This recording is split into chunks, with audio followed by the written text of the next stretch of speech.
Hello, this is Dr. Young. I'm going to go over your week 3 work. And I'm doing this early because of the project. So, even though I go over this discussion early, you don't really have to do it till week 3. And for week 3, you're talking about, if you look back at your lectures here, you're talking about different approaches, the style and situation approach. Which is, styles based more on behaviors, situations based on more, situations as far as we might be different leaders in different situations. We might, it's very interesting. I really relate to that approach because I think it describes me when I've been in these types of positions. Because I've been kind of a servant leader where I've just kind of really been, hey, I'm going to come out there and I'm going to get on the phones. I used to work on customer service. I'm going to do what everyone else is doing. And I've been more of a, traditional, more type leader. Or you've been in a situation where there's more leaders than followers. So then at that point you might be situational more. You might take leadership on certain tasks, but everyone has their own, and there's not really one defined central leader kind of thing. So, I kind of lean towards that, but that's just my opinion.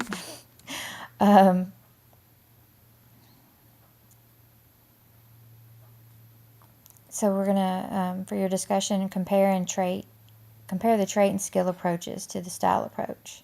Where do the approaches overlap? Where do they diverge? And you'll notice that a lot of these do overlap. There's traits in many of these leadership models that kind of overlap with others. Remember, for the discussion, though, you do not have to answer them all. It's one topic. Research the contingency leadership model, the situation leadership model, and the path go model, and compare them and include implications for leadership development. So just make sure that you can apply the tenets of these leadership models into your leadership development. Kind of think of it based on what you're doing. How you think that you're going to create your plan or your program. I would, make sure that everything in this class you're thinking on the same, like you're thinking of it in regards to your project, because you might be able to use it. So make sure that you're staying focused on, okay, so I've chosen my organization that I'm going to create a leadership development program on. So, when you're answering this question, if you choose this question, you can talk about it in the context of that regarding these models. And maybe that's something that you might use in your project. Research the leadership challenge model.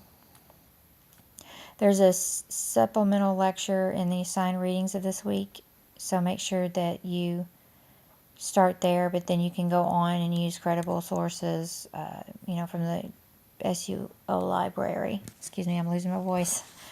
If you want to. Make sure that they're credible sources. Again, that's your discussion. Same requirements there as always. So, for your comprehensive exam prep, now your DBA program, the final step is a comprehensive exam. You have to pass it before moving on to dissertation. So you're going to prepare for that, and you obviously already studied previous courses, self-documentation of your learning, and reflection journals with your mentor. But you will need to provide an annotated outline for this assignment. So what you're doing, and we talked about this in week 1, you segment 3 categories in organizational behavior. You can have more than 3, but you have to at least have 3. Okay, so we did that back then, or you should have done that. Then you need to provide a set of core topics beneath each of the categories. So the core topics required are, you need at least 5 for each category. So you're going to need 15 total.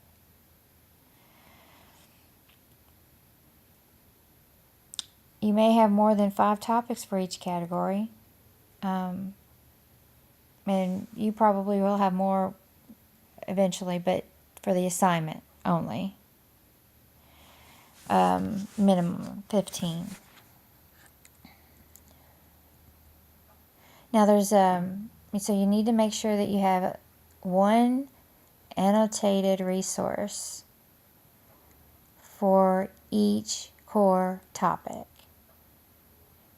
So that's your minimum requirement. Anything more is fine, but that's the minimum.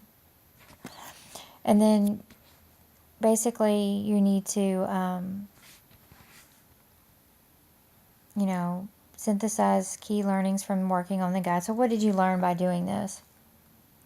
What will you do in addition? So when you have done this, you might take a look at it and say, you know what, it needs this or that, it needs more of this, it needs more, oh wait, it needs this topic, talk about that. And then beyond the exam, how can this help you?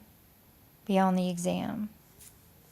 And into the dissertation process, or even, beyond in, career, work situation, whatever. How can you use this? Okay, so here's a sample structure. And it gives you a kind of a template here to work with. You're going to summarize your 3 or more part schema. What is it and why is it an appropriate way to view the organizational behavior field? So you need to justify why you, your 3-part schema, and why do you think it is effective for organizational behavior when you're describing the, how you're looking at it. So your basically your whole motif and what your concept of it is, you need to make sure that you can justify that. Okay, so your first category,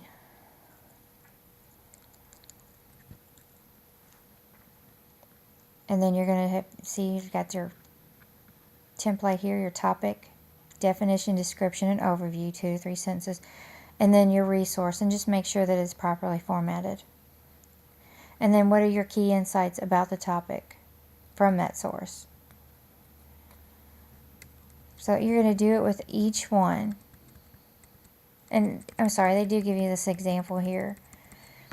Individual level of analysis of organizational behavior, group team level, and then organizational environmental level. So that's just, it's written there for you. And then there's the part where you kind of have to analyze these things and just write it in a paragraph.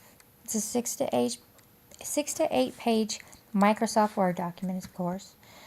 Oh, that's pretty much standard.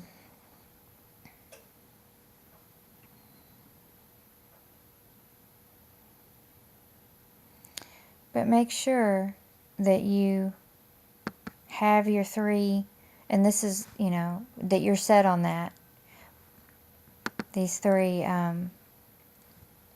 categories. You can have more than 3 categories. These are 3 broad categories. You can have more than that.